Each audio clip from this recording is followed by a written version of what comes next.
ភ្ញៀវចូល5កញ្ចុះបើកំងមាន់ដុតក៏កំងដែរដូចគ្នាដែរចំណូលចិត្តញ៉ាំបងប្អូនខាងនេះក៏ចង់ញ៉ាំអានេះចង់ញ៉ាំមនុស្សផ្សេងគ្នាតែសម្រាប់អ្នកលក់វិញអត់មានបញ្ហាទេឲ្យតែថាភ្ញៀវកំងអីក៏បានដែរឲ្យតែមានគ្រឿងធ្វើគ្រប់គ្រាន់ធ្វើឲ្យភ្លាមហ្នឹងដំបូងយើងត្រូវយកមាន់ហ្នឹងមកប្រឡាក់មុនសិនយើងដាក់ទឹកប្រឡាក់មកគល់លក្រីលក្រូចម្ទេសបន្លែទៅយកចេកក៏បានអីក៏បានដែរបើថាស្ពៃក្តោបចំពេលមាន់ឆ្អិនយើងដាក់ព្រោះកាលនេះយើងធ្វើមាន់អប់គល់លក្រីជាមួយនឹងមាន់ដុតទឹកឃ្មុំប្រឡាក់មាន់សពសាច់អស់ហើយយើងក៏ចាក់ពីលើគល់លក្រីលក្រូចម្ទេសហើយថែមខ្លាញ់បន្តិចជាមួយនឹងទឹកដូងជាមួយសាច់ដូងរៀងចំណាស់គ្របឲ្យទុកចោលសិនទៅឲ្យទឹកនឹងដាច់3មាន់ទៀតភ្ញៀវកំងមកដុតទឹកឃ្មុំអញ្ចឹងយើងញាត់គ្រឿងជាមួយនឹងទឹកប្រឡាក់សាច់ចុះក្នុងពោះមាន់មកឲ្យវាមានជាតិឆ្ងាញ់ពេញសាច់តែម្ដងធ្វើម្ហូបនេះមួយយើងស្មានចិត្តភ្ញៀវអត់ត្រូវទេមាន់ដុតនេះភ្ញៀវកំងទុកពីព្រឹកហើយធ្វើអញ្ចឹងទៅមានភ្ញៀវខលមកកក់មាន់3ទៀតយកមាន់ដុតទឹកឃ្មុំអញ្ចឹងយើងក៏ធ្វើបន្តគ្នាអញ្ចឹងរហូតមកដាក់អប់ចោលតែកន្លះម៉ោងមាន់3យើងឆ្អិនអញ្ចឹងយើងស្រង់ចេញមកបន្តយកមាន់3ទៀតមកដាក់អញ្ចឹងទៅបងប្អូនទឹកដុតមាន់ហ្នឹងដួសចេញខ្លះទុកម្លេងយកពណ៌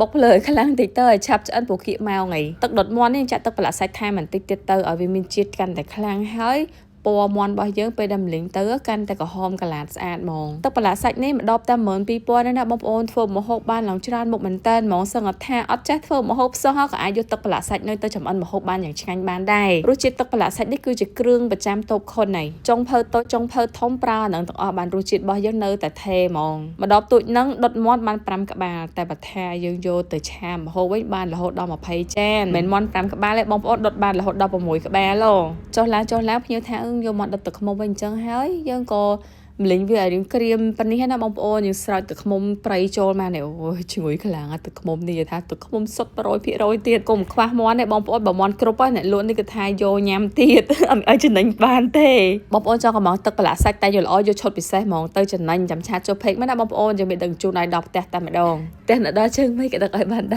រអរគុណចាំបាយម្ហូបបើប្តីមានកន្លងធ្វើការងារបានច្រើនអត់ពិបាកធ្វើទេព្រោះយើងទិញស៊ីកូមកឆ្ងាញ់ស្រាប់ពេញហ្នឹងស៊ីកូឈ្ងុយអញ្ចឹងបានទឹកប្រហុកជាមួយគល់ក្រូចខ្ចីចេះដឹងតែជាតិខ្លាំងហ្មងស៊ីកូជៀនណាយើងអាចដាក់ថែមម្រេចជាមួយនឹងខ្ទឹមមួយមើមចេះទៅដើម្បីបង្កើនក្លិនស៊ីកូរបស់យើងឲ្យកាន់តែឈ្ងុយហើយបន្លែប្លុកបងប្អូនអាចរើសបានតាមការចូលចិត្តស៊ីកូយកមកដល់យើងប្រឡាក់ជាមួយនឹងប៊ឺម្រេចបន្តិចមកបងប្អូនធ្វើការម៉ាស្សាលើសាច់នឹងថ្នមបើថាទឹកប្រហុកវិញស្រួលរីបជីខ្ចីអញ្ចឹងបើសិនជាយើងធ្វើតិចតួចបងប្អូនដាក់សាច់ម្ដុំជាមួយនឹងខ្ទឹមទៅដោះគោខាប់ទឹកឆ្អិនកិនវាមកទៅពេលជៀនសាច់គោវិញដាក់ប៊ឺរៀងច្រើនដាក់ខ្ទឹមជាមួយនឹងម្រេចខ្ចីមើលទៅរៀងឈ្ងុយតិចហើយយើងដាក់សាច់គោចូលមកនិយាយទៅសាច់គោអាកាំងនេះស្រួលធ្វើទេបងប្អូនហើយជៀនណាមិនចំយោឆ្អិនខ្លាំងពេកទេឲ្យតែវារៀងក្រៀមផ្នែកខាងក្រៅតែប៉ុណ្្នឹងបានហើយនិយាយទៅក្នុងប្រទេសហ្នឹងគួរតែមានរបស់របរប្រើគ្រប់សពចេះស្តែកសាច់គោអាំងអញ្ចឹងចង់បែបអាពីជនណាបងប្អូនអាចធ្វើញ៉ាំតែខ្លួនឯងយ៉ាងងាយស្រួលមានថាឈើថាអីចេះមកអូយអែហ្មងរបស់របរផ្ទះយើងមានគ្រប់សពចុះបងប្អូនដឹងតែមានអារម្មណ៍ចង់ធ្វើម្ហូបខ្លាំងសម្ភារៈដែលល្អប្រាមួយដឹងមួយម៉ាក់ត្រាម៉ុនទីណានេះបងប្អូនខាងគាត់នាំចូលមកច្រើនដែរបងប្អូនមានទាំងឈុតពេងប្រភេទជ្រុញឈើដាក់ម្ហូបនេះធ្វើមកពីឈើធម្មជាតិមិនដុះផ្សិតនិងមិនបង្កឲ្យមានបាក់តេរីទេសាច់ជ្រុញឡងម៉ត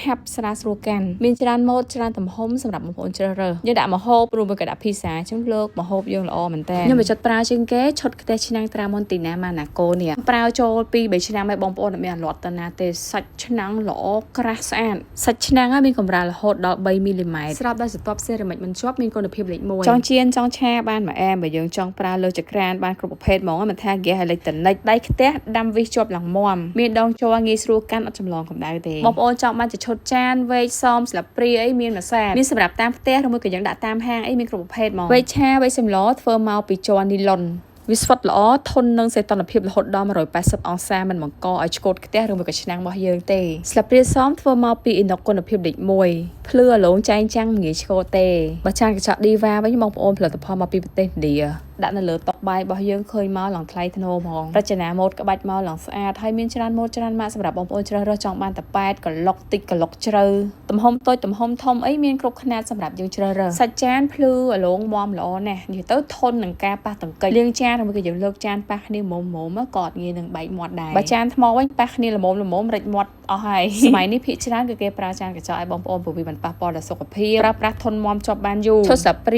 វែកជ្រុញខ្ទះឆ្នាំងរបស់ត្រាម៉ុនទីណានេះជាផលិតផលរបស់ប្រេស៊ីលដែលមានអាយុកាលជាង100ឆ្នាំមកហើយចានកញ្ចក់ឌីវ៉ានិងឈុតសម្ភារៈផ្ទះបាយរបស់ត្រាម៉ុនទីណាបងប្អូនអាចរកទិញបាននៅតាមផ្សារទំនើបឬមួយក៏តូបលក់ចានឆ្នាំងនានានៅក្នុងប្រទេសកម្ពុជាឬមួយក៏តាក់ទងបោះដុំរាយ